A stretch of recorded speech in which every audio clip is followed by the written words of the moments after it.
Kita mau masuk ke grup, ke grup di Asosiasi Pendingin Indonesia atau APITU HFAC atau HFACR, Indonesia Online Community. Ini kita mau cari-cari pertanyaan-pertanyaan yang mungkin unik gitu ya, atau ada posting-postingan yang lucu. Nanti kita mau coba bahas di sini, teman-teman. Kita coba scroll dulu ke bawah. Oke, bentar, ini kita dari Imam El Real Zebua. Aduh, apa yang Anda pikirkan, katanya. Kita lihat ya. Hah? Ini ini as. Oh, ini ketutup itu ya, ketutup atap ya, ketutup seng. Ini sih nggak bener kayak gini ya. Ini ntar kalau rusak nyervisnya gimana gitu kan. Ini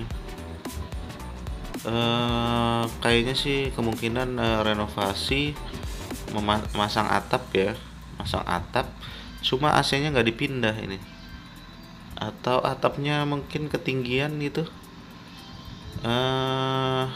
Nggak sih sebenarnya ini uh, apa ya, si unit outdoornya harusnya sih dipindah ya. Nggak begini, ini agak susah juga sih nih nanti kalau nyervis. Kita lihat tuh di situ.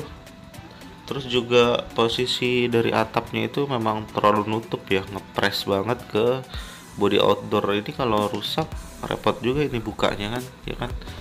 Ini sih ngaco sih sebenarnya. Mungkin yang punya rumahnya juga nggak mikirin ke situ kali ya. Gimana kalau AC rusak, nanti cleaningnya juga susah ini. Waduh, ini sih kacau banget sih. Ada nggak bisa ngomong lagi nih kalau kayak gini nih. Ini mau dipindahin juga nanti susah ini, pindahin unit outdoornya juga nanti bakalan susah ya. Soalnya kalau nyopotin atapnya dulu kali sebagian baru bisa dipindah. Wah, ini kerja dua kali ya, pasang atap tapi nggak mindahin outdoor. Sekalinya nanti dikasih masukan sama teknisi AC, mungkin bakalan bingung juga sih yang punya rumah ini. Mau dipindah juga udah susah juga ya, udah kepasang gini. Kecuali dicopot dulu kali ya, bongkar lagi dan pasang lagi mungkin ya. Ini pelajaran juga sih ya, kalau kita mau masang unit kita harus merhatiin medan juga, jangan terlalu susah juga ya. Nanti buka casingnya, buka cover itu harus dipikirin gimana cleaningnya, pengecekan freon, belum lagi kalau ada trouble nanti harus dilepas atau gimana gitu kan. Ini kacau nih ya, kata Om Imam. Yang kita pikirin ya aneh ya, ngaco ya. Pokoknya ini ini parah dah pokoknya ya. Oke, kita lanjut ke yang lain dulu teman-teman. Kita cari yang nggak ngaco-ngaco kayak gini sih. Ini mah ada parah banget deh. Sekarang kita ke Om Evan. Di sini dia ngasih pertanyaan, Bang, mau tanya, AC disebut dingin atau nggak dingin, gimana menilainya secara objektif? Bukan pakai perasaan ya katanya. Kalau di AC mobil kan pakai termometer kabel, disebut dingin kalau di kisi-kisi AC-nya suhu kurang lebih 5 derajat. Sedangkan AC split suhu kisi AC-nya 19 derajat. Tapi kok teknisinya bilangnya udah dingin? Atau ada yang lebih canggih, mungkin alat ukurnya yang lebih canggih ya, dari ya kayak termometer laser gitu mungkin.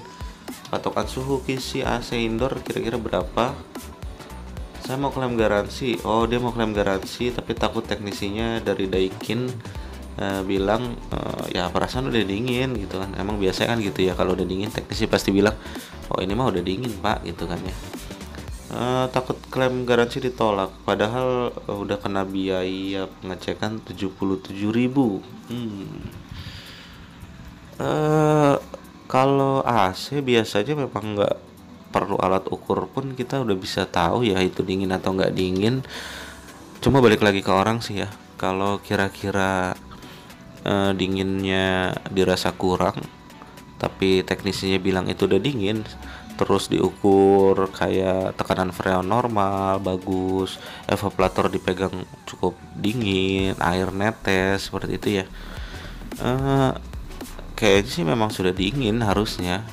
Kalau pemilik bilang agak kurang, ya kemungkinan apa ya, mungkin harus naikin PK kali ya. Misalkan tadinya setengah PK kita naikin jadi ke 3/4, atau tadinya 3/4 kita naikin ke 1. Saya pikir nggak perlu alat ukur kali ya kalau buat ngukur dingin, walaupun ada ya semacam termometer begitu yang kita bisa tempelin di evap, tapi kan kita nggak duduk di evap atau kita tuh nggak diam di evapnya aja gitu loh. Itu kan ruangan gitu kan, ya agak susah sih ya. Mungkin bisa dinaikin kali ya nih Om Evannya, bisa dinaikin aja kali itunya, PK-nya ya. Ini kita mau lihat komentar dulu kali ya. Oke, di sini Om Anton Suhilman, standar AC jenis high temperature yang 22 407 Celcius 32410A dan sebagai, oh bukan, maksudnya jenis freonnya DR22 407 410 mungkin, atau 410 ada 32 ya, sejenisnya lah ya. Suhu standarnya di permukaan evaporator sekitar 7 derajat Celcius. Iya 7 ya, emang kira-kira 7 kali ya kalau kita tempelin termometer gitu ya. Jika pengukurannya di air supply atau bahasanya dibilang bibir indoor, di apa ya, di pas angin keluar kali dari si motor fan itu, di swing itu, kalau kita tempelin atau kita apa ya, kita taruh termometer gitu sekitar 12 derajat Celcius, itu kata Om Anton ya. Cuma saya pikir nggak, apa ya, agak susah sih sebenarnya ya. Bagusnya kan memang kita ngerasain sendiri itu kan. Kalau dirasa kurang ya bisa dinaikin PK sih sebenarnya nggak ribet sih ya. Begini kalau ini kata Mas Kris, begini kalau konsumen menggurui teknisi ya, menggurui ya, kadang-kadang suka ada yang kayak gitu ya. Jadi si pelanggan itu terlalu mendikte teknisi, itu bikin teknisi nggak nyaman sih sebenarnya. Saya juga gitu ya, kalau udah didikte, udah dikasih tahu, oh mas ini harusnya begini, ini begini, jadi males gitu loh. Jadi wah kok jadi gimana ya, kadang-kadang pelanggan itu malah lebih sok tahu daripada kita yang tahu gitu. Padahal sih biasanya cuma lihat googling, cuma lihat di YouTube kayak gitu, cuma malah jadi menggurui ya. Benar juga sih kata Mas Kris ini. Komentar lainnya apalagi nih, di kamar kasih AC standing 5 PK pasti nyes ya, nyes ya betul. Intinya dinaikin PK nya sih harusnya ya. Kayaknya salah waktu beli, mungkin salah ya, harusnya PK nya lebih besar dari yang dibeli ya. Penggunanya juga salah sih kalau saya bilang kalau begini. Om Mangga Raja, Pak Evan, untuk mengetahui sudah dingin AC kita atau belum dengan termometer evaporator indoor, disesuaikan dengan remote ya. Misalkan di remote 16 pakai temperatur 16, tapi juga nggak terlalu apa ya, akurat sih kalau saya bilang. Temperatur di remote misalkan 16, kita pakai pakai termometer 16, kurang akurat sih. Mungkin intinya sih harus dinaikin PK kali ya, karena nggak bakal ketemu kalau nyarinya cuma pakai begitu doang ya, pakai termometer. Terus ya teknisinya pasti bilang udah dingin, karena apa ya, udah standarnya dia. Misalkan freonnya sekian, dinginnya udah dapet ya, susah mau klaim juga gimana gitu loh, paling disalahin ya. Ya harusnya bapak belinya yang ya, PK nya di atas ini biasanya gitu. Oke, kita lanjut ke pertanyaan yang lain. Nah ini Harry Aircon membagikan kiriman, masih layakkah ongkos pasang AC ya, maksudnya ongkos pasang AC 150.000.